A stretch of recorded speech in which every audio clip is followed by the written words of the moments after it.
영희야, 안 돼, 당신은 죽었어. 내가 장례까지 치렀는데, 영희야, 내 말 좀 들어봐. 제발. 이건 꿈이야. 악몽이야. 당신은 5년 전에 죽었다고. 여러분, 안녕하세요. 지금 들으신 이 충격적인 대화는 5년 전 건설 현장 사고로 남편을 잃고 혼자 살아온 한 여자의 실제 경험담입니다. 매일 버스를 타고 장을 보러 다니던 그녀는 그날도 평소처럼 버스 정류장에서 차를 기다리고 있었죠. 그런데 등 뒤에서 들려온 그 목소리. 돌아본 순간 세상 떠난 줄 알았던 남편이 서 있었습니다. 장례까지 치렀던 남편이 말이죠. 과연 그날 무슨 놀라운 진실이 숨겨져 있었던 걸까요? 이 믿을 수 없는 이야기 지금부터 들려드리겠습니다. 여러분, 이야기를 본격적으로 시작하기 전에 잠깐만요. 좋아요 버튼 한번 눌러주세요. 여러분의 작은 관심 하나하나가 더 많은 감동적인 이야기를 전해드릴 수 있는 큰 힘이 됩니다. 댓글로 여러분의 생각도 들려주세요. 만약 여러분이 영희 씨 같은 상황이라면 어떻게 하셨을까요? 그럼 지금부터 이 믿을 수 없는 재회의 이야기 함께 들어보시죠. 오후 3시 서울 외곽의 한적한 버스 정류장. 평범한 금요일 오후였다. 몇 명의 사람들이 삼삼오오 모여 버스를 기다리고 있었고 그 중에는 장바구니를 든 중년 여성 한 명이 서 있었다. 영희 52세. 그녀는 오늘도 어김없이 동네 마트에서 장을 본 후 집으로 돌아가는 길이었다. 영희의 장바구니 안에는 오늘 저녁에 딸과 함께 먹을 재료들이 담겨 있었다. 시금치, 두부, 달걀. 소박하지만 정성이 담긴 식재료들이었다. 5년 전 남편을 잃고 난 후 그녀의 하루는 이렇게 평범하고 단조로운 일상의 연속이었다. 17번 버스가 조금 늦네. 영희가 손목 시계를 보며 혼잣말을 했다. 평소 같으면 벌써 왔을 시간인데 오늘은 유독 늦었다. 그녀는 장바구니를 한 손에서 다른 손으로 옮기며 다리에 힘을 빼고 기다렸다. 버스 정류장 유리벽에는 각종 광고들이 붙어 있었다. 새로운 아파트 분양 광고, 학원 홍보지, 그리고 실종자 찾기 전단지까지. 영희는 무심코 그 전단지들을 바라보다가 문득 5년 전 자신도 이런 전단지를 붙이고 다녔던 기억이 떠올랐다. 물론 그때는 남편을 찾는 것이 아니라 남편의 부고를 알리는 것이었지만 아직도 17번이 안 오네요. 옆에 서 있던 할머니가 영희에게 말을 걸었다. 요즘 버스가 자꾸 늦어요. 영희는 고개를 끄덕이며 미소를 지었다. 그러게요. 평소보다 10분은 늦은 것 같아요. 그때였다. 영희의 등 뒤에서 익숙한 목소리가 들려왔다. 너무나 익숙해서 순간 심장이 멈추는 것 같은 목소리였다. 영희야. 영희는 순간 얼어붙었다. 그 목소리는 설마 아니다. 그럴 리 없다. 영희는 자신의 귀를 의심했다. 5년 전 세상을 떠난 남편의 목소리와 너무나 똑같았던 것이다. 환청일 거야. 요즘 스트레스를 많이 받아서 그런 거야. 하지만 그 목소리가 다시 들려왔다. 영희야. 영희. 이번에는 더욱 선명했다. 영희의 온몸이 떨리기 시작했다. 천천히, 아주 천천히 뒤를 돌아봤다. 혹시나 하는 마음과 그럴 리 없다는 이성 사이에서 갈등하면서. 그리고 영희는 그를 봤다. 키 175cm, 약간 구부정한 어깨, 왼쪽 이마에 있는 작은 흉터. 모든 것이 5년 전 그 사람과 똑같았다. 아니, 그 사람이었다. 5년 전 건설 현장 사고로 세상을 떠났다고 알려진 남편 준호가 거기 서 있었다. 아, 영희의 입에서 작은 신음이 나왔다. 장바구니가 손에서 미끄러져 바닥에 떨어졌다. 시금치와 두부가 바닥에 흩어지고 달걀 한 개가 깨져서 노른자가 아스팔트 위로 흘러내렸다. 이럴 수가. 영희는 뒷걸음질을 쳤다. 눈을 비비고 다시 봤지만 그는 여전히 거기 서 있었다. 5년 전과 조금 다른 점이 있다면 머리가 좀 더 휘어졌고 얼굴이 더 야위었다는 것뿐이었다. 주변 사람들이 영희의 이상한 행동을 주목하기 시작했다. 할머니가 걱정스러운 표정으로 괜찮으세요? 라고 물었지만 영희에게는 그 소리가 들리지 않았다. 세상의 모든 소리가 멈춘 것 같았다. 준호가 한 걸음 다가왔다. 영희야, 나야, 준호야. 그의 목소리는 5년 전과 똑같이 다정했다. 하지만 영희에게는 그 다정함이 오히려 더 무서웠다. 안 돼, 안 돼. 영희가 고개를 저으며 중얼거렸다. 당신은 죽었어. 내가 장례까지 치렀는데. 그녀의 목소리는 떨렸고 눈에서는 눈물이 흘러내리기 시작했다. 영희야, 설명할게. 시간을 좀 줘. 준호가 더 가까이 다가오려 했지만 악몽이야. 영희가 자신의 뺨을 꼬집으며 말했다. 깨어나야 해. 이건 현실이 아니야. 하지만 아무리 꼬집어도 준호는 사라지지 않았다. 여전히 거기 서서 그녀를 바라보고 있었다. 준호의 눈에도 눈물이 맺혔다. 영희야, 정말 미안해. 정말. 그는 영희에게 손을 뻗으려 했지만 영희는 더욱 크게 뒤로 물러섰다. 만지지 마. 영희가 소리쳤다.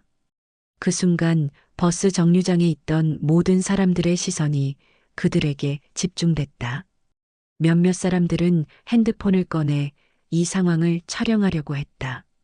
영희는 주변 사람들의 시선을 느끼고 더욱 당황했다.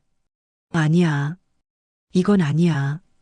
그녀는 바닥에 떨어진 장바구니도 챙기지 못한 채 그 자리를 벗어나려 했다. 하지만 준호가 그녀의 손목을 살짝 잡았다. 영희야, 제발. 5분만 시간을 줘. 그의 손은 따뜻했다. 5년 전과 똑같이 따뜻했다. 영희는 그 따뜻함에 더욱 혼란스러워했다. 놓아줘.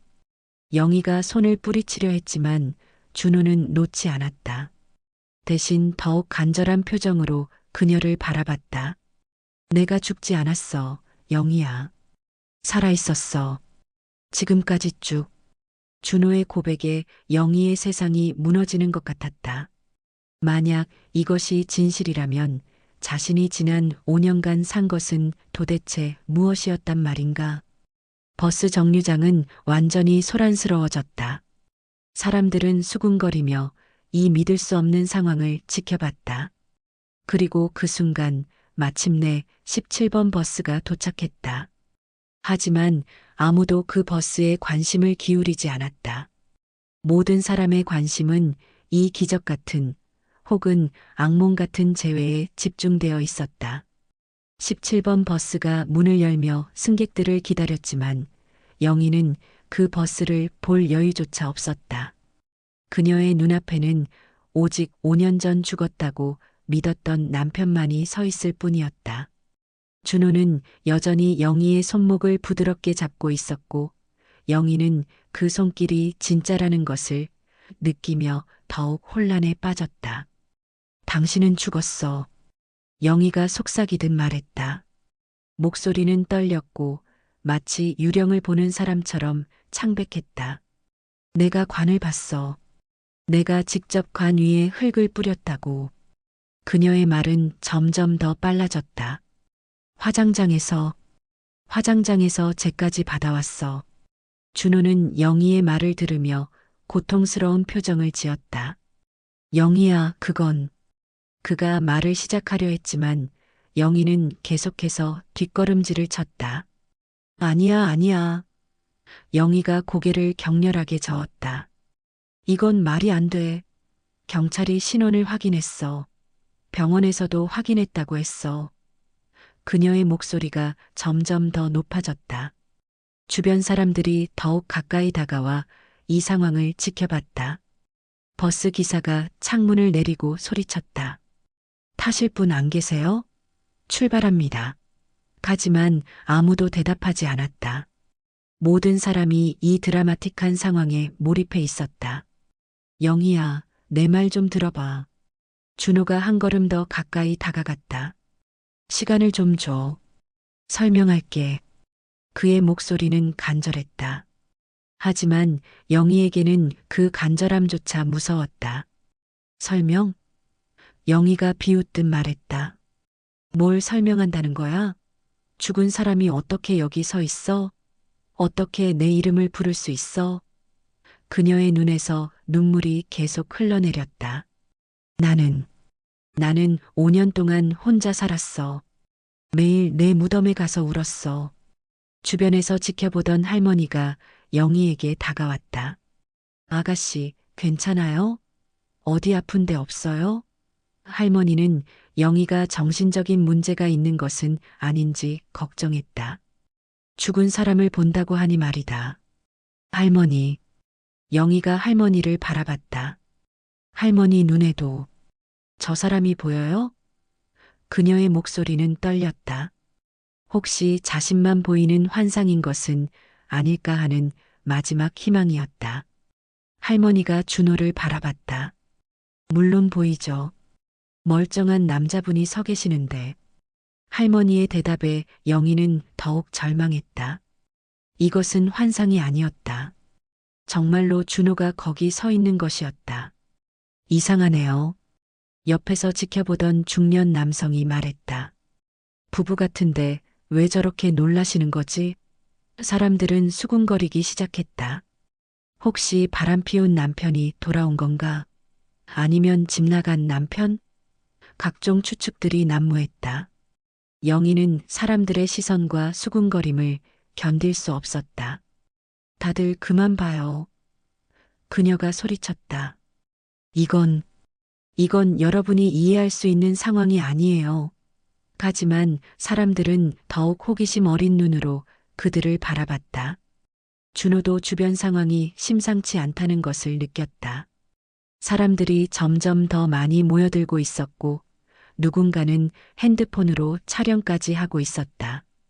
영희야, 여기서는 안 되겠어. 다른 곳에서 이야기하자. 다른 곳? 영희가 히스테리를 부리듯 웃었다. 당신과 갈 곳은 없어. 당신은 죽은 사람이야. 죽은 사람.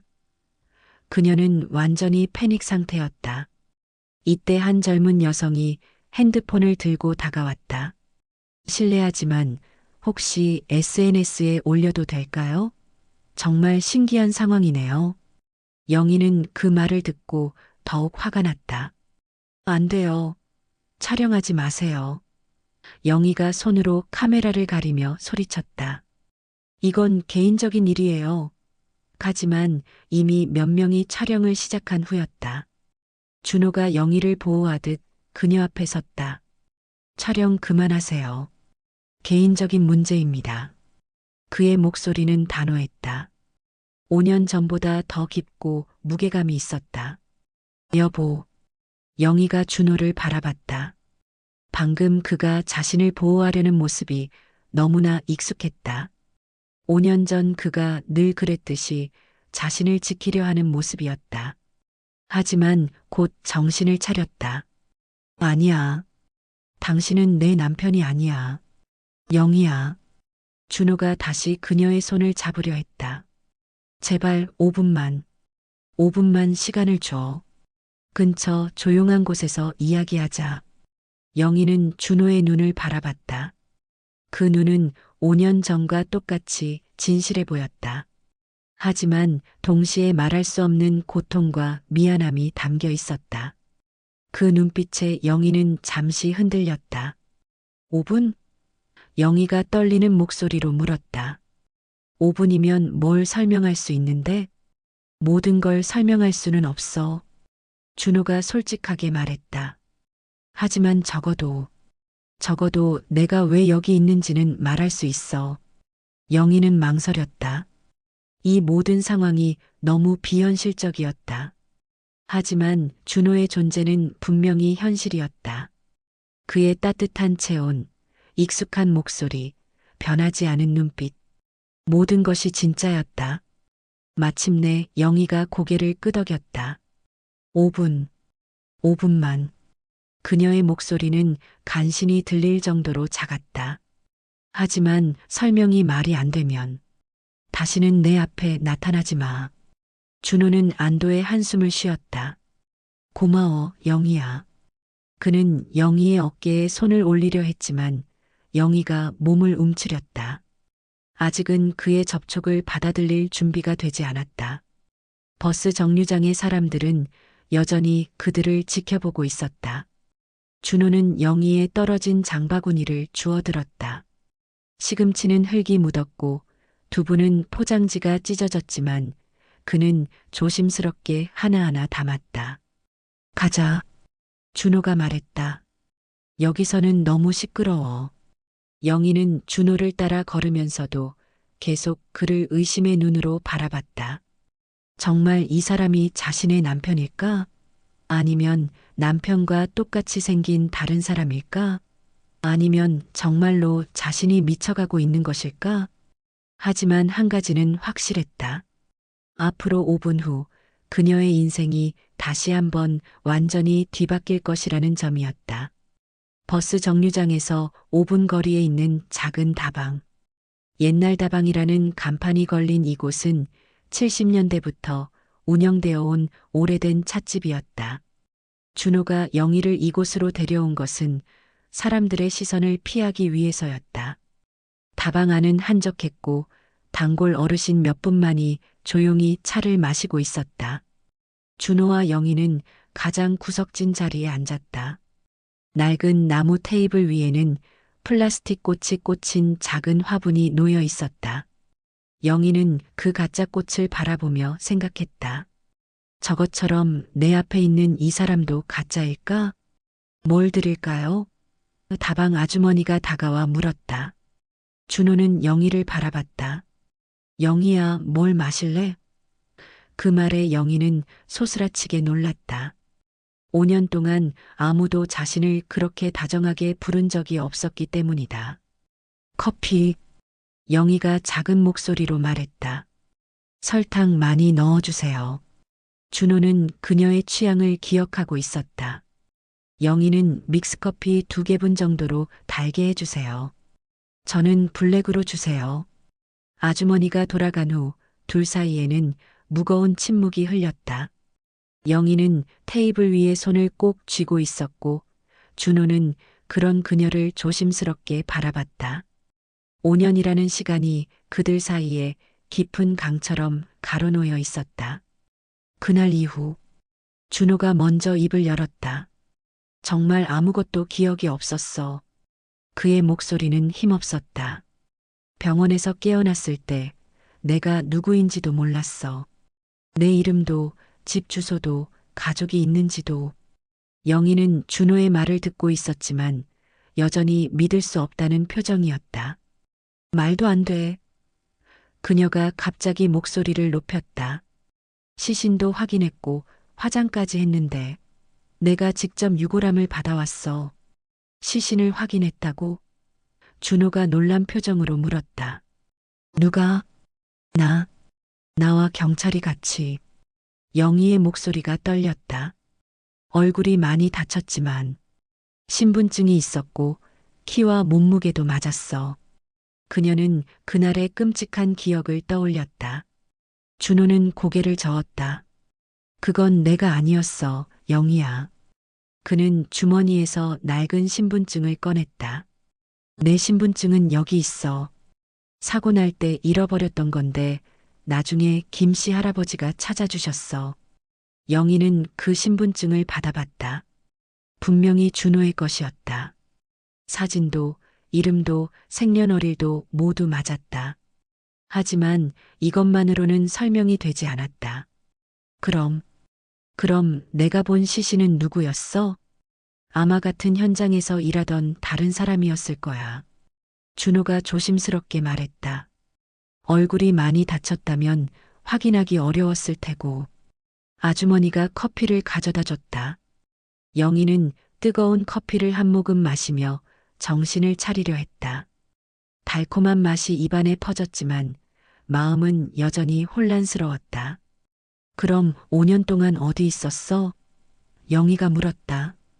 왜 지금까지 나타나지 않았어? 왜 나한테 연락하지 않았어? 준호는 잠시 망설였다. 어떻게 설명해야 할지 막막했다. 기억이 돌아온 게 얼마 되지 않았어. 그가 천천히 말했다. 처음 몇 년은 정말 아무것도 몰랐어. 내가 누구인지, 어디서 왔는지. 그럼 어떻게 살았어? 혼자서? 영희의 질문에는 걱정과 원망이 섞여 있었다. 김씨 할아버지가 도와주셨어. 준호가 대답했다. 우리 동네에서 구멍가게 하시던 분 기억나지? 그분이 나를 발견하고 돌봐주셨어. 영희는 김씨 할아버지를 기억했다. 작고 마른 체구에 항상 친절한 미소를 짓던 분이었다. 준호가 실종된 후 그분도 가게를 정리하고 어디론가 이사를 갔다고 들었는데 할아버지가 살아계시다고? 영희가 놀라며 물었다. 그분은 5년 전에 돌아가시지 않았어. 그냥 이사를 가신 거야. 준호가 설명했다. 나를 데리고 시골로 가셨어. 그곳에서 함께 살면서 천천히 기억을 되찾으려고 노력했어. 영희는 갑자기 과거의 행복한 기억들이 떠올랐다. 신혼 시절 준호와 함께 김씨 할아버지 가게에 라면을 사러 가던 일들. 할아버지가 젊은 부부를 보며 흐뭇해하던 모습들. 그리고 딸이 태어난 후 셋이서 함께 할아버지께 과자를 사러 가던 따뜻한 추억들. 우리 민지는? 영희가 떨리는 목소리로 물었다. 딸은 어떻게 지내고 있어? 준호의 표정이 어두워졌다. 민지. 그는 딸의 이름을 부르며 눈물을 참았다. 많이 컸을 것 같은데. 올해 몇 살이지? 15. 영희가 대답했다. 중학교 3학년이야. 아빠 없이 자라느라 많이 힘들어했어. 그녀의 목소리에는 지난 5년간의 고생이 묻어 있었다. 미안해. 준호가 고개를 숙였다. 정말 미안해, 영희야. 영희는 준호의 사과를 듣고 복잡한 감정에 휩싸였다. 분노, 그리움, 안도감, 배신감. 모든 감정이 한꺼번에 밀려왔다. 미안하다고? 그녀의 목소리가 떨렸다. 5년 동안 나는 알아. 준호가 영희의 말을 막았다. 얼마나 힘들었는지 알아. 매일 생각했어.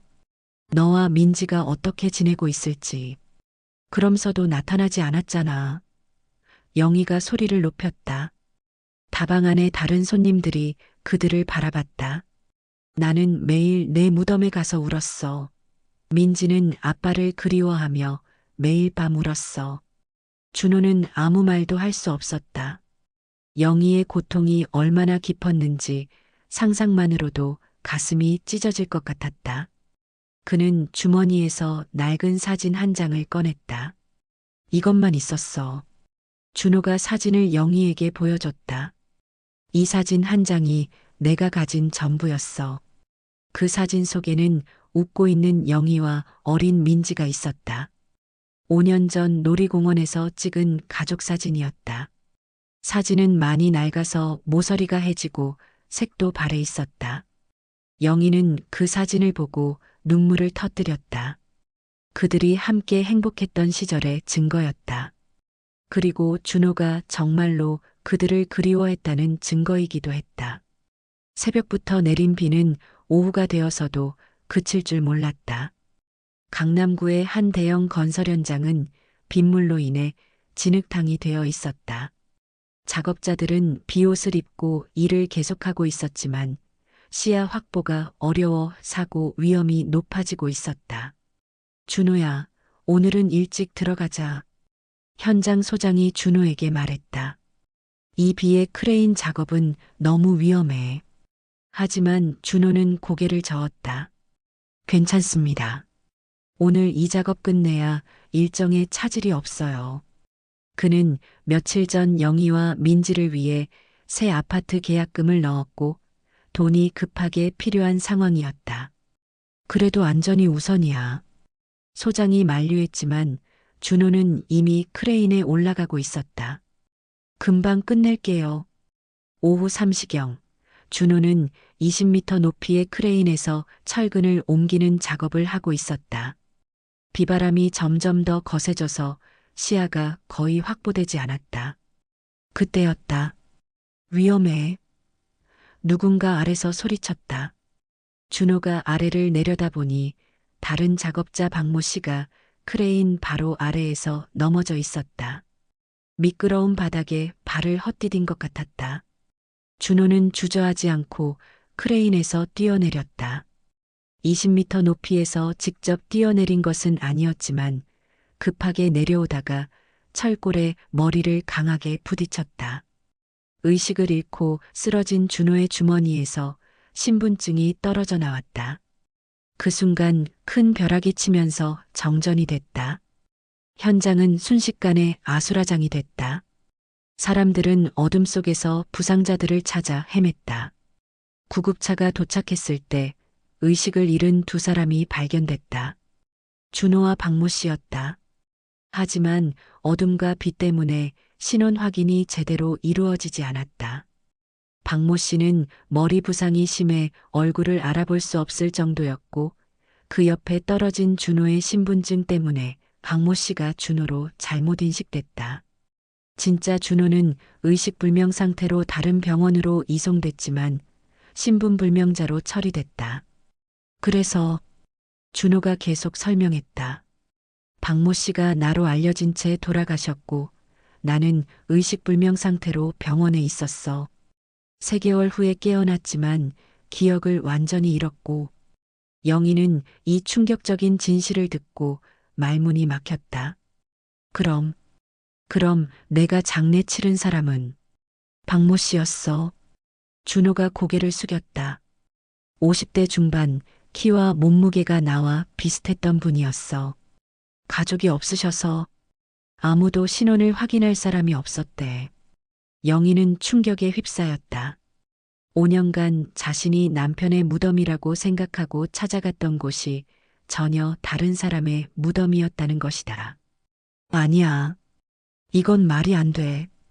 그녀가 고개를 저었다. 영희야, 나도 처음에는 믿을 수 없었어. 준호가 영희의 손에 자신의 손을 올렸다. 기억이 돌아왔을 때, 너와 민지를 잃었다는 걸 깨달았을 때, 정말 죽고 싶었어. 기억이 돌아온 게 언제야? 영희가 떨리는 목소리로 물었다. 6개월 전쯤. 준호가 대답했다. 갑자기 꿈에서 너와 민지가 나타났어. 그리고 점점 더 많은 기억들이 돌아오기 시작했어. 영희는 6개월이라는 시간에 또 다른 충격을 받았다. 6개월 전에 기억이 돌아왔다고? 그럼 왜 지금까지? 그녀의 목소리가 높아졌다. 준호는 대답하지 못했다. 사실 그에게는 영희에게 말할 수 없는 또 다른 이유가 있었다. 하지만 아직 그것을 말하기에는 너무 이른 것 같았다. 왜 대답을 안 해? 영희가 다그쳤다. 6개월 동안 뭘 했던 거야? 왜 나한테 오지 않았어? 준호의 눈에 고통스러운 빛이 스쳤다. 영희야, 그건 뭐? 영희가 테이블을 치며 일어섰다. 다방 안의 모든 사람들이 그들을 바라봤다. 또 다른 비밀이 있다는 거야? 준호는 고개를 끄덕였다. 있어. 그의 목소리는 거의 들리지 않을 정도로 작았다. 하지만 지금 말하기에는. 지금 말해. 영희가 소리쳤다. 더 이상 거짓말은 듣고 싶지 않아. 진실을 다 말해. 준호는 영희의 절박한 표정을 보며 결심했다. 이제 모든 것을 말해야 할 때가 온 것 같았다. 비록 그 진실이 영희에게 또 다른 상처를 줄지라도 준호는 영희의 절박한 눈빛을 보며 깊은 한숨을 쉬었다. 더 이상 숨길 수 없었다. 영희야, 앉아. 제발. 그의 목소리에는 간절함이 묻어 있었다. 끝까지 들어봐. 영희는 여전히 서 있었지만 준호의 진지한 표정을 보고 천천히 자리에 앉았다. 다방 안의 다른 손님들도 조용해져서 그들의 대화에 귀 기울이고 있었다. 6개월 전에 기억이 돌아왔을 때 준호가 떨리는 목소리로 시작했다. 가장 먼저 든 생각이 뭔지 알아? 너와 민지에게 달려가고 싶었어. 당장이라도 집으로 뛰어가서 미안하다, 살아있다고 말하고 싶었어. 영희는 준호의 말을 듣고 있었지만 여전히 경계심을 늦추지 않았다. 그럼 왜 안 왔어? 김씨 할아버지가 말리셨어. 준호가 고개를 숙였다. 할아버지가 그러시더라고. 섣불리 나타나면 안 된다고. 왜? 무슨 이유로? 영희의 목소리가 날카로워졌다. 준호는 잠시 망설이다가 입을 열었다. 기억이 돌아왔을 때 너희를 찾아야 한다고 생각했어. 그런데 어떻게 나타나야 할지, 어떻게 설명해야 할지. 그는 말을 멈추고 영희를 바라봤다. 5년이라는 시간이 너무 길었어, 영희야. 영희는 준호의 망설임 속에서 뭔가 다른 이유가 있다는 것을 직감했다. 그게 다가 아니지? 또 다른 이유가 있어. 준호는 더 이상 피할 수 없다는 것을 알았다. 그는 주머니에서 낡은 편지 봉투를 꺼냈다. 봉투는 여러 번 접었다 펴서 모서리가 해져 있었고 영희와 민지의 이름이 적혀 있었다. 이게 뭐야? 영희가 봉투를 받아보며 물었다. 편지야. 준호가 대답했다. 너와 민지에게 쓴 편지들. 5년 동안 쓴 모든 편지가 다 들어있어. 영희는 봉투를 열어봤다. 안에는 정말로 많은 편지들이 들어있었다. 어떤 것은 병원에서 쓴 것 같은 하얀 종이에, 어떤 것은 신문지 여백에, 어떤 것은 담배 포장지 뒷면에까지 빼곡하게 글씨가 적혀 있었다. 기억을 잃었을 때도 쓴 거야? 영희가 놀라며 물었다. 응. 준호가 고개를 끄덕였다. 기억은 없었지만 마음 한편에 누군가가 있다는 느낌이 있었어. 그래서 매일 편지를 썼어. 언젠가 찾을 사람에게 전해주려고. 영희는 편지 하나를 꺼내 읽기 시작했다. 모르는 사람에게. 아니, 알 것 같기도 한 사람에게. 오늘 꿈에서 여자가 나타났어요. 아주 예쁘게 웃고 있었는데 깨고 나니까 너무 보고 싶어서 눈물이 났어요. 당신이 그 사람인가요? 영희의 눈에서 눈물이 흘러내렸다. 기억을 잃은 상태에서도 준호는 자신을 그리워하고 있었던 것이다. 왜 5년 동안 혼자 이런 고통을 견뎠어? 영희가 울먹이며 물었다. 왜 나는 아무것도 몰랐어? 너와 민지가 어떻게 지내고 있을지. 준호의 목소리가 떨렸다. 매일 생각했어. 밤마다 꿈에서 너희를 봤어. 그런데 기억이 돌아왔을 때 깨달은 게 있어. 뭘 깨달았는데? 준호는 영희의 눈을 똑바로 바라봤다. 5년이라는 시간 동안 너희는 나 없이도 살아왔다는 걸. 어쩌면 내가 나타나는 것보다 그냥 조용히 지켜보는 게 나을 수도 있겠다는 생각이 들었어. 영희는 준호의 말에 충격을 받았다. 그래서 6개월 동안 나타나지 않은 거야? 우리가 나 없이도 잘 살고 있을 거라고 생각해서? 아니야. 준호가 급하게 손을 저었다. 그게 아니라. 그는 다시 망설였다. 정말 어려운 이야기였다. 그럼 뭐야? 영희가 다그쳤다. 도대체 뭔 이유로 6개월이나 너와 민지를 지켜봤어. 준호가 마침내 고백했다. 6개월 동안 멀리서 너희를 지켜봤어. 영희는 소스라치게 놀랐다. 뭐라고? 지켜봤다고? 미안해. 준호가 고개를 숙였다. 갑자기 나타나면 너희가 놀랄까봐. 어떻게 살고 있는지 먼저 확인하고 싶었어. 그럼 우리가 어떻게 사는지 다 봤다는 거야? 영희의 목소리가 떨렸다. 내가 얼마나 힘들게 일하는지, 민지가 얼마나 아빠를 그리워하는지 다 봤다는 거야? 준호는 아무 대답도 할 수 없었다. 영희의 말이 모두 맞았기 때문이다. 그는 6개월 동안 멀리서 그들의 일상을 지켜봤다. 영희가 새벽 5시에 일어나서 계단 청소를 하는 것도, 민지가 학교에서 돌아와서 혼자 밥을 먹는 것도, 둘이서 아빠 없는 현실을 견뎌내는 모습도 모두 봤다. 그럼서도 나타나지 않았어? 영희가 울먹이며 물었다. 우리가 얼마나 힘든지 보면서도. 그래서 더 나타날 수 없었어. 준호가 절규하듯 말했다. 너희가 나 없이도 그렇게 열심히 살고 있는데 갑자기 나타나서 모든 걸 뒤흔들어도 되는 건지 확신이 서지 않았어. 영희는 준호의 말을 듣고 분노와 이해 사이에서 갈등했다. 한편으로는 6개월 동안 자신들을 지켜보기만 하고 나타나지 않은 것이 원망스러웠지만 다른 한편으로는 그의 심정을 이해할 수 있었다. 그럼 오늘은? 영희가 물었다. 왜 오늘 나타난 거야? 준호는 잠시 망설이다가 대답했다. 어제 민지가 우는 걸 봤어. 민지가 울었다고? 영희가 놀라며 물었다. 친구들과 얘기하는 걸 들었어. 아빠가 있었으면 좋겠다고. 다른 아이들처럼 아빠와 함께 놀고 싶다고. 준호의 목소리가 떨렸다. 그 순간 더 이상 참을 수 없었어. 영희는 어젯밤 민지가 평소보다 조용했던 이유를 이제야 알게 됐다. 아이는 여전히 아빠를 그리워하고 있었던 것이다. 그래서 오늘 준호가 계속 말했다. 용기를 내서 너에게 나타난 거야. 더 이상 미룰 수 없었어. 영희는 복잡한 감정에 휩싸였다. 분노, 그리움, 안도감, 배신감. 모든 감정이 한꺼번에 밀려왔다. 그리고 무엇보다도 준호가 정말로 살아있다는 현실이 아직도 믿어지지 않았다. 영희는 준호가 건넨 편지 봉투를 다시 들여다봤다. 수십 장의 편지들이 정성스럽게 접혀서 들어있었다.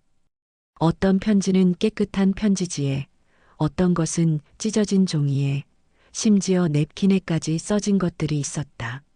모든 편지에는 영희에게, 민지에게라고 적혀 있었다.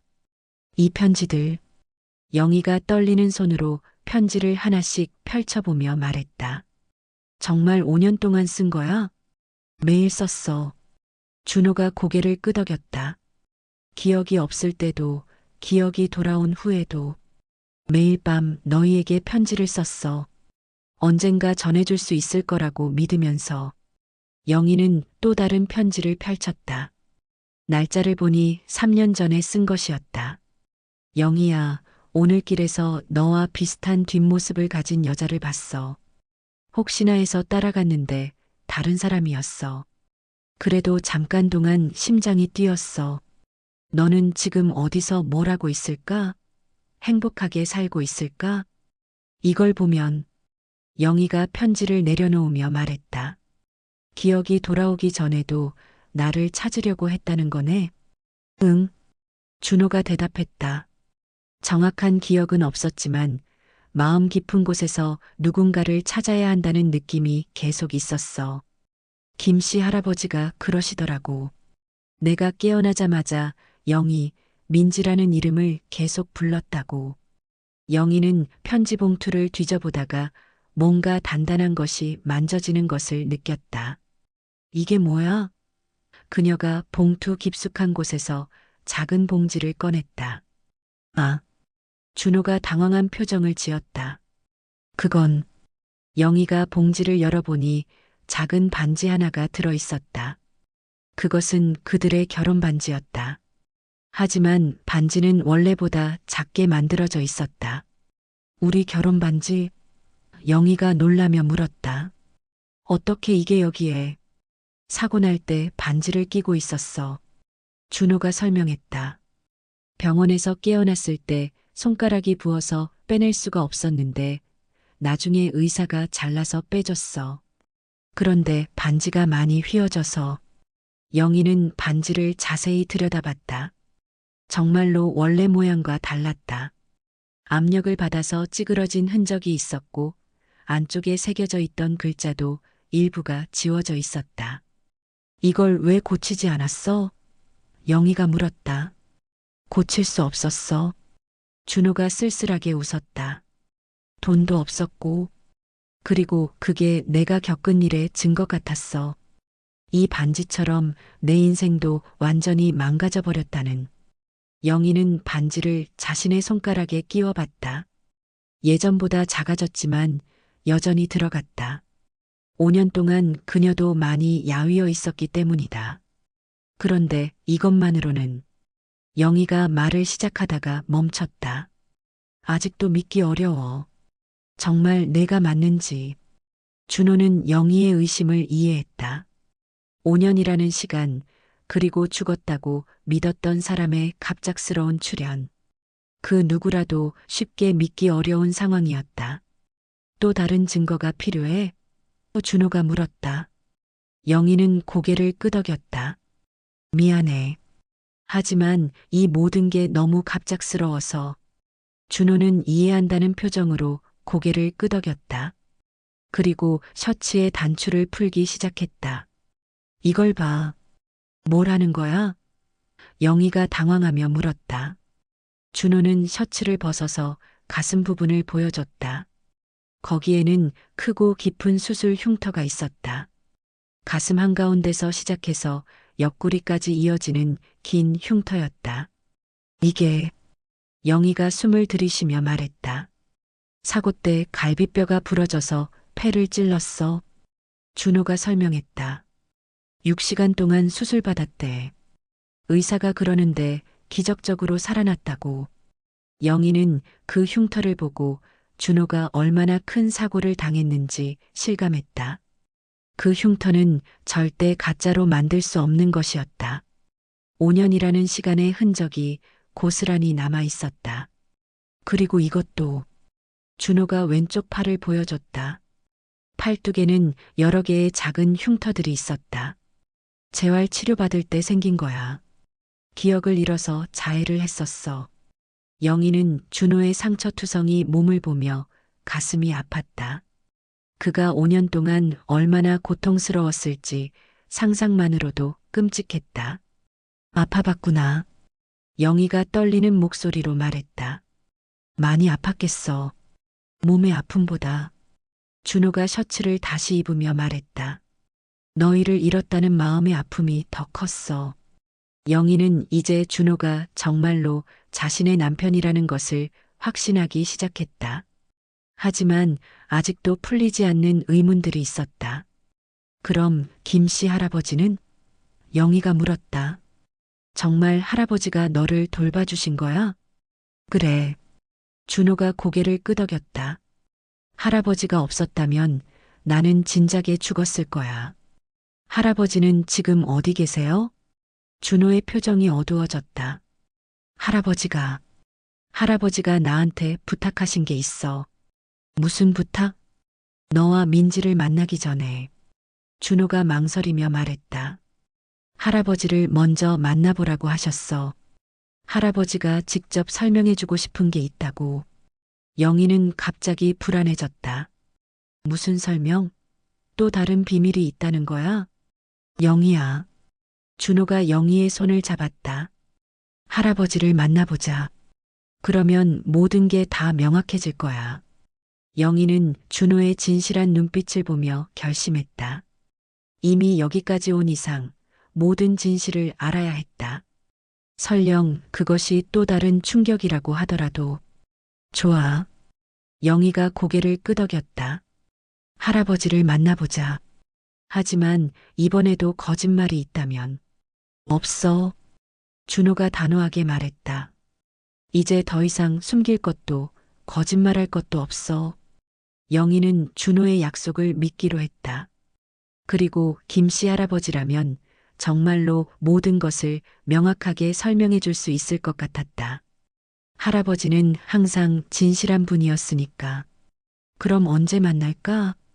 영희가 물었다. 지금 당장이라도. 준호가 대답했다. 할아버지가 우리를 기다리고 계실 거야. 영희는 주변을 둘러봤다. 다방 안의 사람들이 여전히 그들을 주시하고 있었다. 이런 곳에서 더 이상 개인적인 이야기를 계속할 수는 없었다. 그럼 가자. 영희가 일어서며 말했다. 모든 진실을 듣고 싶어. 준호도 일어서서 계산을 하려고 했지만 영희가 먼저 지갑을 꺼냈다. 내가 낼게. 영희야. 5년 동안 내가 혼자 모든 걸 해왔어. 영희가 씁쓸하게 웃으며 말했다. 이 정도는 괜찮아. 준호는 미안한 표정으로 영희를 바라봤다. 그녀의 말 한마디 한마디에서 지난 5년간의 고생이 느껴졌다. 이제 정말로 모든 것을 바로잡아야 할 때였다. 다방을 나선 두 사람은 조용한 주택가 골목길을 걸었다. 준호가 앞장서서 길을 안내했고 영희는 그의 뒤를 따라갔다. 5년 만에 함께 걷는 길이었지만 둘 사이에는 여전히 어색한 침묵이 흘렀다. 멀어? 영희가 물었다. 10분 정도 더 가면 돼. 준호가 대답했다. 할아버지가 작은 한옥에서 혼자 사세요. 골목길 양쪽으로는 오래된 단독주택들이 늘어서 있었다. 대부분 30년은 넘어 보이는 집들이었고 좁은 마당에는 화분들이 옹기종기 놓여 있었다. 전형적인 서울의 구도심 풍경이었다. 할아버지가 여기서 얼마나 사셨어? 영희가 궁금해했다. 3년 정도 되셨어. 준호가 설명했다. 원래는 더 시골에 계셨는데 나 때문에 서울 가까운 곳으로 이사 오셨어. 나 때문에? 내가 기억을 되찾으면 너희를 찾아야 할 테니까. 너무 멀리 있으면 안 된다고 하시면서. 영희는 김씨 할아버지의 배려에 마음이 따뜻해졌다. 5년 전 동네에서 구멍가게를 하실 때도 항상 친절하셨던 분이었는데 지금까지도 그 마음이 변하지 않으셨구나 하는 생각이 들었다. 여기야. 준호가 작은 한옥집 앞에서 멈춰섰다. 집은 아담했지만 정갈하게 관리되어 있었다. 작은 마당에는 감나무 한 그루가 서 있었고 빨간 감들이 주렁주렁 달려 있었다. 준호가 대문을 노크했다. 할아버지, 저예요. 준호예요. 잠시 후 문이 열리면서 김씨 할아버지가 나타났다. 70대 중반으로 보이는 할아버지는 5년 전보다 더 야위셨지만 여전히 따뜻한 미소를 짓고 계셨다.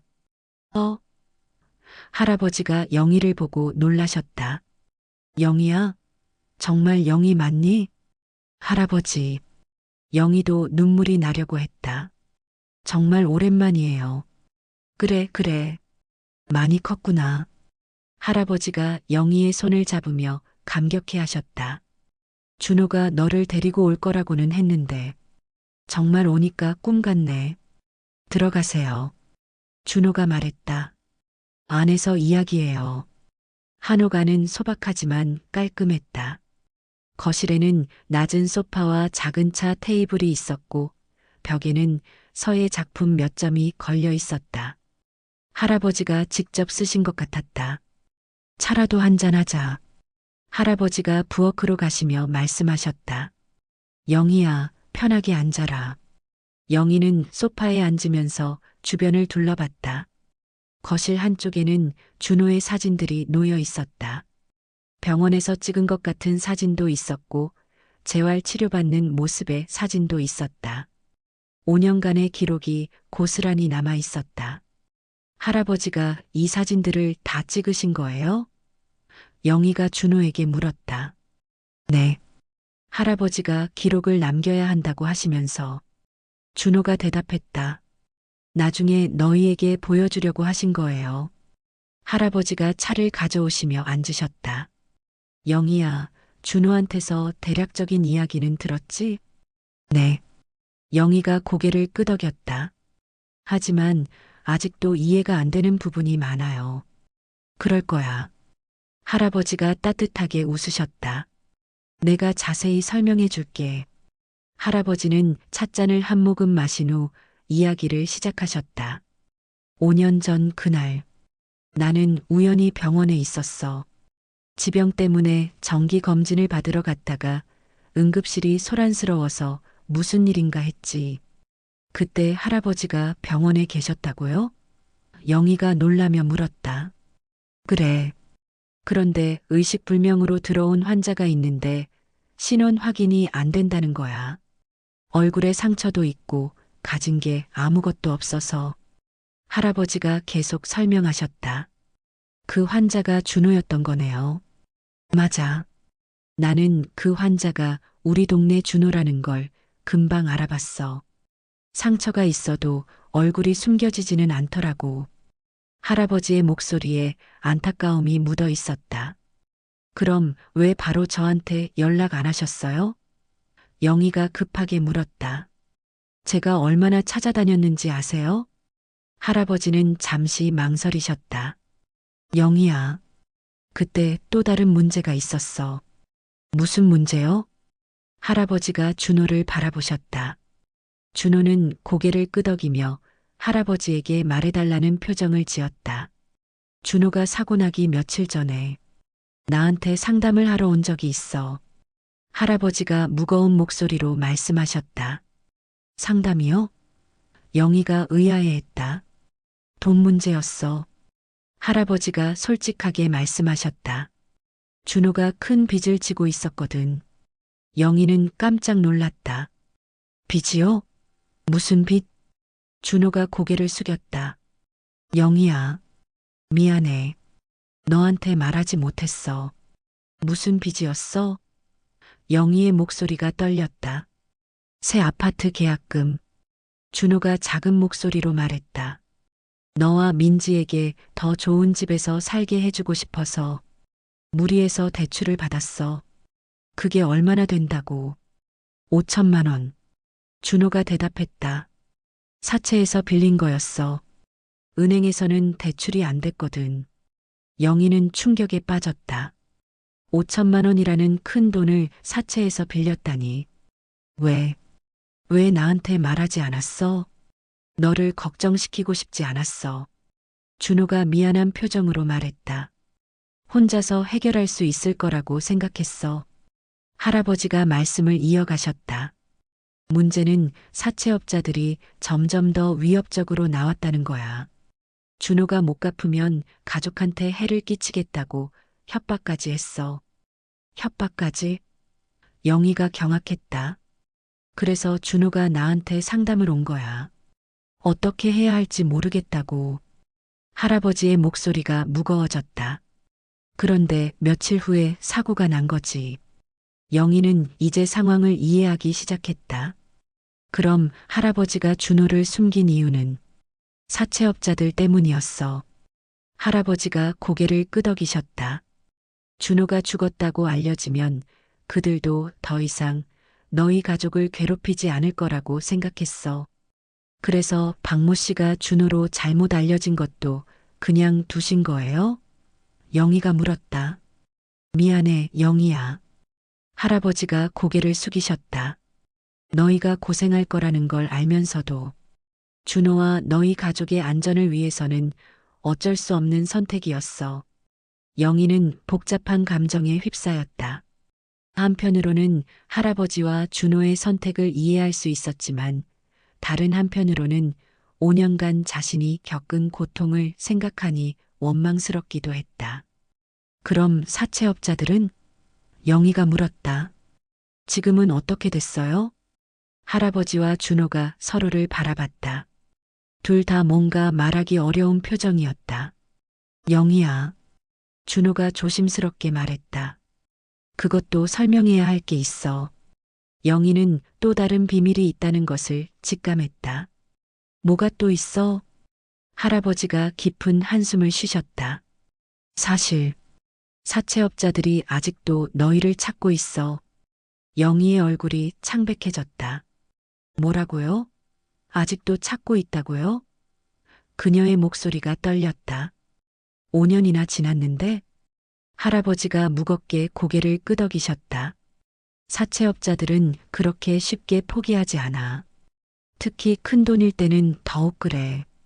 하지만 준호가 죽었다고 알려졌잖아요. 영희가 항변했다. 죽은 사람한테 무슨 돈을 받으려고. 그게 문제야. 준호가 고개를 숙이며 말했다. 내가 죽었어도 빚은 사라지지 않아. 가족에게 넘어가게 되어 있어. 영희는 소스라치게 놀랐다. 그럼 지금도 우리가 위험하다는 거예요? 할아버지가 조심스럽게 말씀하셨다. 영희야, 너는 지금까지 몰랐겠지만 가끔 수상한 사람들이 너희 집 주변을 어슬렁거렸어. 네. 영희가 충격에 빠졌다. 언제요? 주로 밤늦게. 그리고 민지가 학교 갈 때.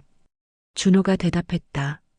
내가 6개월 동안 지켜본 이유 중 하나가 그거였어.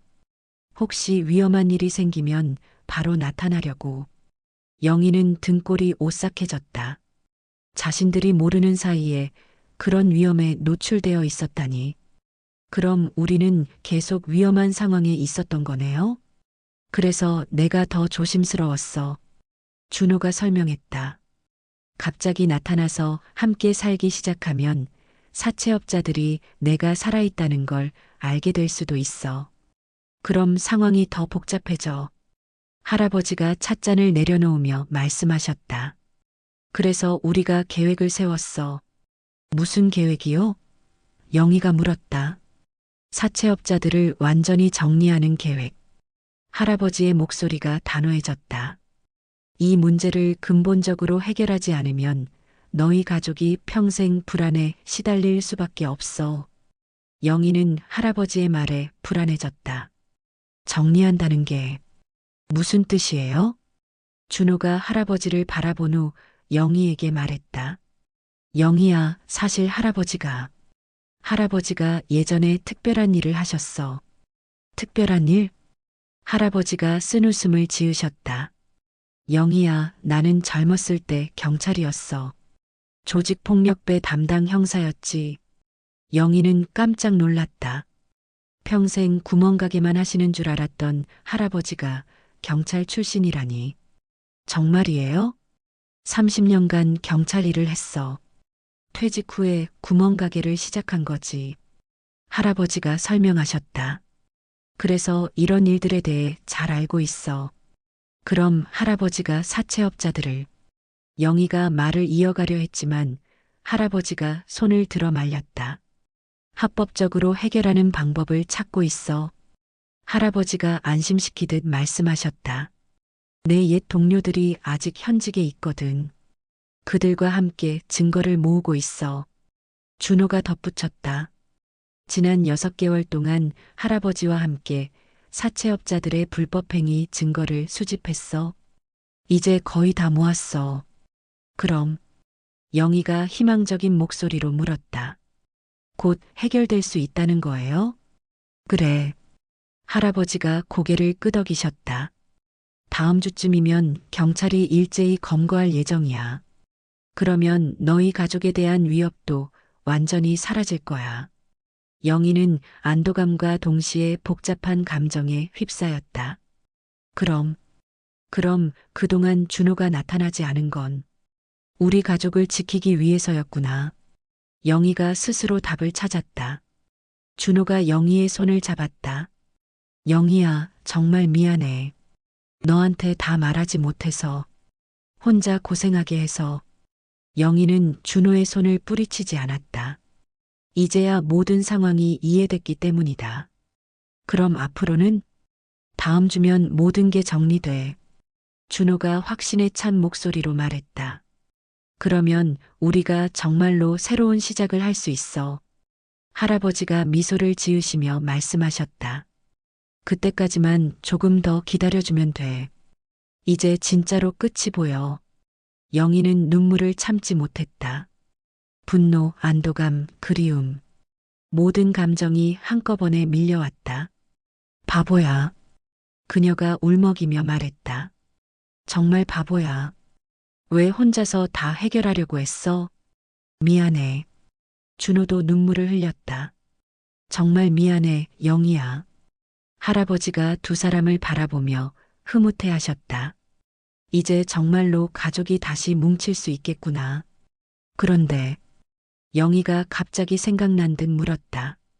민지는 어떻게 해요? 아빠가 살아있다는 걸 어떻게 말해요? 준호와 할아버지가 서로를 바라봤다. 이것도 그들이 고민하고 있던 문제였다. 천천히 준비해서 말하자. 준호가 제안했다. 갑자기 나타나면 민지도 놀랄 테니까. 그래. 영희가 고개를 끄덕였다. 아이에게는 충격이 클 거야. 할아버지가 말씀하셨다. 다음 주에 모든 문제가 해결되면 그때 민지에게도 천천히 설명해 주자. 지금은 너무 복잡한 상황이야. 영희는 마침내 모든 상황을 받아들였다. 5년간의 고통과 혼란이 모두 이유가 있었던 것이다. 비록 힘들었지만 그것이 가족을 지키기 위한 선택이었다는 것을 이제는 이해할 수 있었다. 그럼 진짜로 영희가 조심스럽게 물었다. 우리가 다시 가족이 될 수 있는 거야? 준호가 영희의 두 손을 꼭 잡았다. 그래. 이번에는 진짜로. 절대 다시는 떨어지지 않을 거야. 영희는 마침내 준호를 끌어안았다. 5년 만에 진짜 포옹이었다. 모든 오해와 아픔이 녹아내리는 순간이었다. 할아버지는 그 모습을 지켜보시며 조용히 미소를 지으셨다. 드디어 이 가족이 다시 하나가 될 수 있게 됐구나. 5년간의 긴 기다림이 마침내 끝나는 순간이었다. 한옥의 거실에서 서로를 끌어안고 있던 준호와 영희는 한참 동안 말이 없었다. 5년간 쌓였던 그리움과 고통이 한꺼번에 쏟아져 나왔다. 할아버지는 조용히 자리를 뜨시며 두 사람만의 시간을 만들어 주셨다. 정말 꿈 같아. 영희가 준호의 어깨에 얼굴을 묻으며 속삭였다. 아직도 믿어지지 않아. 나도 그래. 준호가 영희의 머리를 쓰다듬으며 말했다. 매일 밤 꿈꾸던 순간이야. 다시 너를 안을 수 있는. 영희는 준호에게서 몸을 떼고 그의 얼굴을 자세히 바라봤다. 많이 야위었네. 고생 많이 했구나. 그녀의 손가락이 준호의 뺨을 따라 천천히 움직였다. 너도. 준호가 영희의 손을 잡았다. 손이 많이 거칠어졌어. 얼마나 힘들게 일했을까. 괜찮아. 영희가 미소를 지었다. 이제 다 괜찮아. 내가 돌아왔으니까. 두 사람이 다시 포옹하려던 그때 할아버지가 급하게 거실로 들어오셨다. 준호야, 영희야. 민지가 왔어. 네. 영희가 깜짝 놀라며 일어섰다. 민지가? 어떻게? 할아버지가 창문 쪽을 가리키셨다.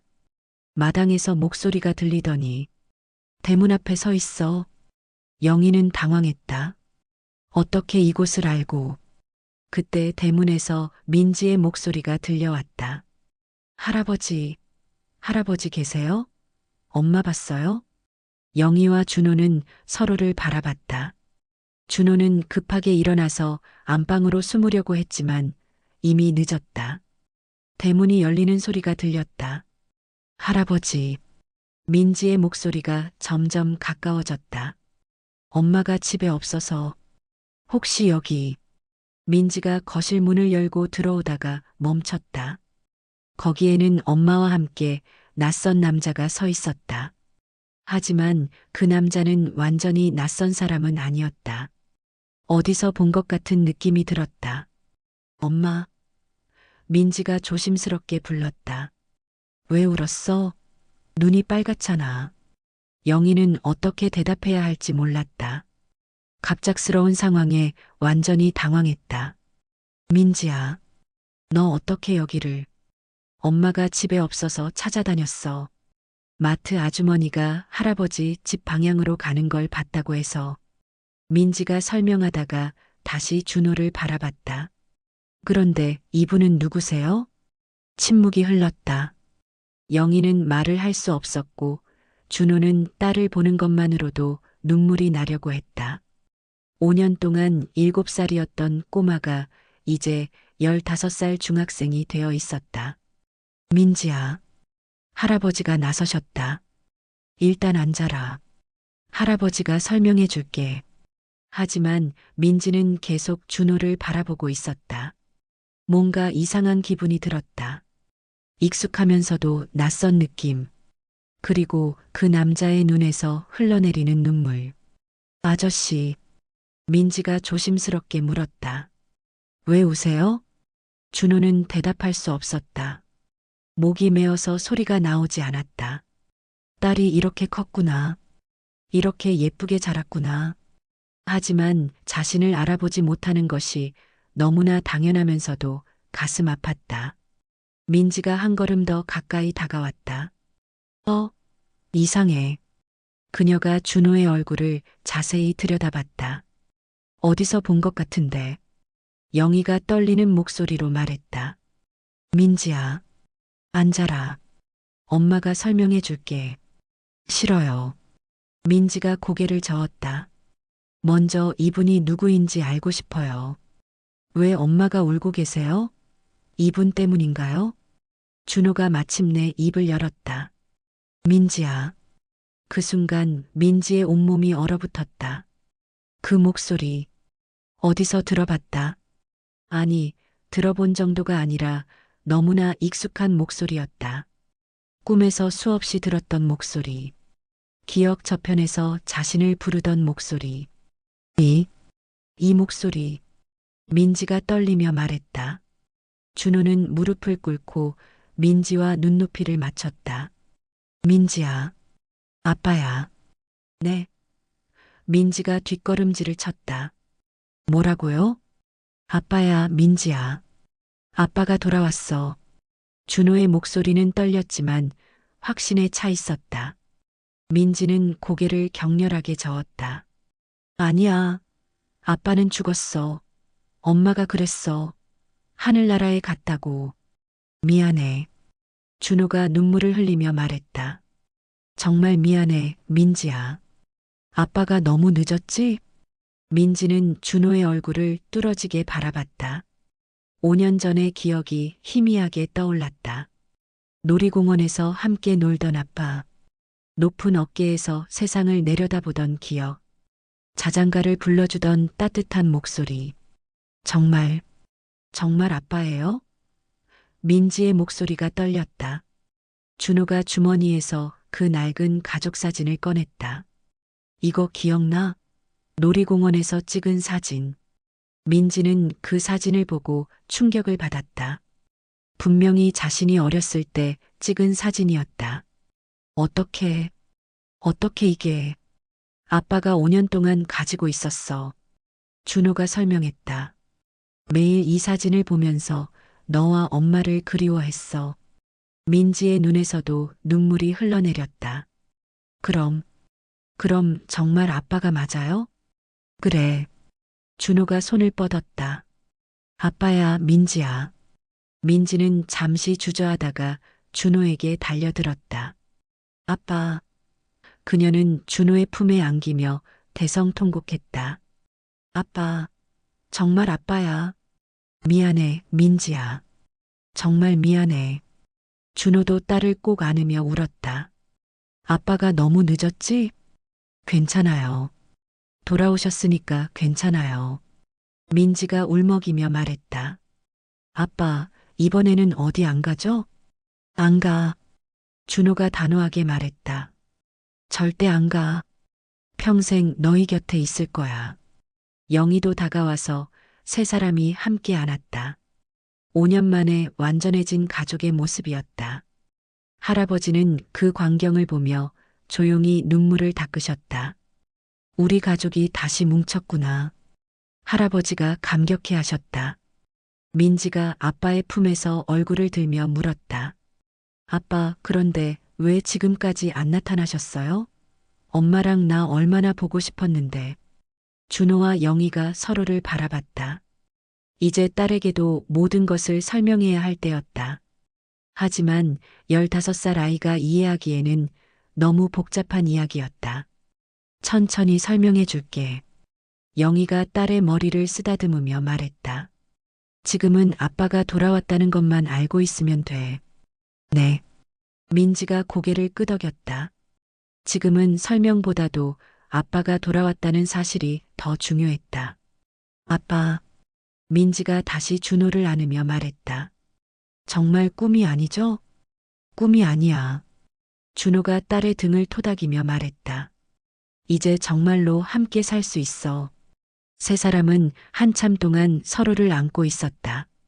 5년간의 빈자리가 한순간에 채워지는 기적 같은 순간이었다. 이제 정말로 새로운 시작을 할 수 있게 된 것이다. 저녁 노을이 한옥의 작은 마당을 붉게 물들이고 있었다. 감나무 아래 평상에 앉은 세 사람의 모습이 평화로워 보였다. 민지는 아빠의 한쪽 팔에, 영희는 다른 쪽 팔에 기대어 앉아 있었다. 5년 만에 완성된 가족의 모습이었다. 아빠, 진짜 어디 안 가죠? 민지가 몇 번째인지 모를 질문을 다시 했다. 아직도 믿어지지 않는다는 듯 아빠의 팔을 꼭 붙잡고 있었다. 안 가. 준호가 딸의 머리에 뽀뽀를 해주며 대답했다. 이제 매일 아침에 민지 깨우고 매일 저녁에 같이 밥 먹을 거야. 정말요? 민지의 눈이 반짝였다. 그럼 다른 아빠들처럼 학교 행사도 오실 거예요? 준호와 영희가 서로를 바라봤다. 그동안 영희가 혼자서 모든 학부모 역할을 해왔던 것이다. 당연하지. 준호가 미소를 지었다. 앞으로는 엄마랑 아빠가 같이 갈 거야. 할아버지가 따뜻한 차를 가져오시며 앉으셨다. 이제 정말 가족 같네. 할아버지의 얼굴에도 만족스러운 미소가 퍼져 있었다. 할아버지, 영희가 고개를 숙이며 말했다. 정말 감사해요. 할아버지가 아니었다면. 무슨 소리야? 할아버지가 손을 저으셨다. 나도 가족이 생긴 것 같아서 기뻐. 앞으로도 자주 놀러 와라. 민지가 갑자기 생각난 듯 물었다. 그런데 우리 이제 어떻게 살아요? 집은 어떻게 하고? 영희도 궁금했던 부분이었다. 현실적인 문제들이 하나둘씩 떠오르기 시작했다. 집, 일, 그리고 앞으로의 생활. 일단은 지금 집에서 계속 살자. 준호가 말했다. 내가 일자리를 구해서 다시 생활을 안정시킬게. 일자리요? 영희가 걱정스럽게 물었다. 5년 동안 일을 안 했는데. 할아버지가 말씀하셨다. 그건 걱정하지 마. 내 옛 동료 중에 건설회사 하는 친구가 있어. 준호 같은 경험 있는 사람을 찾고 있더라고. 정말이에요? 준호가 희망적인 표정을 지었다. 그래. 다음 주에 사채업자 문제가 정리되면 바로 소개해 줄게. 할아버지가 확신에 찬 목소리로 말씀하셨다. 민지가 갑자기 일어서더니 감나무를 바라봤다. 와, 감이 정말 많이 달렸네요. 그녀가 감을 따려고 팔을 뻗었지만 키가 닿지 않았다. 내가 따줄게. 준호가 일어나서 민지 대신 감을 땄다. 어렸을 때 아빠가 이런 거 다 해줬는데 이제 내가 많이 컸구나. 그때 기억나요? 민지가 신기해하며 물었다. 조금씩 기억나고 있어. 준호가 딸에게 감을 건네주며 말했다. 앞으로 더 많은 추억을 만들자. 해가 완전히 지고 어둠이 내리기 시작했다. 마당에 켜진 작은 등불이 따뜻한 빛을 발했다. 이제 집에 가야겠다. 영희가 일어서며 말했다. 내일 민지 학교도 있고 같이 가요. 준호가 말했다. 집까지 바래다 줄게. 정말요? 민지가 기뻐했다. 그럼 내일 아침에도 볼 수 있어요? 준호가 망설였다. 아직 완전히 안전한 상황은 아니었기 때문이다. 민지야, 며칠만 더 기다려줄래? 아빠가 준비할 게 있어서. 민지는 실망했지만 고개를 끄덕였다. 알겠어요. 하지만 약속하세요. 곧 같이 살 수 있다고. 약속해. 준호가 새끼손가락을 내밀었다. 아빠가 언제 약속을 어긴 적 있어? 민지가 웃으며 새끼손가락을 걸었다. 네, 약속이에요. 일주일 후. 따뜻한 오후 햇살이 내리쬐는 그 버스 정류장. 이번에는 세 사람이 함께 서 있었다. 영희는 여전히 장바구니를 들고 있었지만 이제는 혼자가 아니었다. 준호가 한쪽에서 무거운 짐을 들어주고 있었고 민지가 다른 쪽에서 엄마 팔짱을 끼고 있었다. 17번 버스가 오네. 민지가 멀리서 오는 버스를 보며 말했다. 우리 새 집 보러 가는 거죠? 민지가 신나게 물었다. 그래. 준호가 대답했다. 할아버지 친구분이 소개해 주신 집이야. 우리 셋이 살기에 딱 좋을 거야. 지난 일주일 동안 모든 것이 해결됐다. 사채업자들은 경찰에 체포됐고 준호는 새로운 일자리도 구했다. 이제 정말로 새로운 시작을 할 수 있게 된 것이다. 엄마. 민지가 영희를 바라보며 말했다. 이제 정말 행복해지는 거죠? 영희는 딸의 머리를 쓰다듬으며 미소를 지었다. 그래, 우리 이제 정말 행복해질 거야. 버스가 정류장에 멈춰섰다. 문이 열리자 세 사람이 함께 버스에 올랐다. 예전에는 영희가 혼자서 무거운 장바구니를 들고 올라야 했지만 이제는 준호가 도와주었다. 버스 안에서 창밖을 바라보는 세 사람의 모습이 평범하지만 아름다웠다. 다른 승객들은 그들이 어떤 기적을 겪었는지 알 수 없었지만 그들의 행복한 미소만으로도 따뜻함이 전해졌다. 아빠, 민지가 조용히 말했다. 이제 정말 집에 가는 거죠? 준호가 딸과 아내를 바라보며 대답했다. 그래, 이제 정말 집에 가는 거야.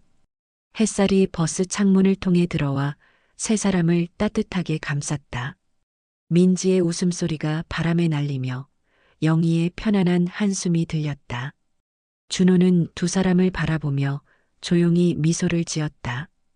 버스는 서울의 평범한 거리들을 지나며 그들을 새로운 시작점으로 데려가고 있었다. 창밖으로 보이는 일상적인 풍경들이 이제는 특별해 보였다. 함께 보는 모든 것이 소중했다. 5년간의 기다림이 끝났다. 이제 진짜로 평범하고 행복한 일상이 시작되는 것이다. 버스가 햇살 속으로 사라져가며 이 작은 가족의 새로운 여행이 시작됐다. 여러분, 오늘의 놀라운 이야기는 여기서 마무리됩니다. 5년간 떨어져 있던 가족이 마침내 다시 만나게 된 기적 같은 이야기였습니다. 때로는 우리가 이해할 수 없는 이유로 사랑하는 사람들과 헤어져야 할 때가 있지만 진짜 사랑은 시간과 거리를 뛰어넘는다는 것을 보여주는 이야기였습니다. 그리고 가족의 소중함, 기다림의 의미에 대해서도 생각해보게 되는 감동적인 사연이었습니다. 여러분도 곁에 있는 소중한 사람들을 더욱 아껴주시기 바랍니다.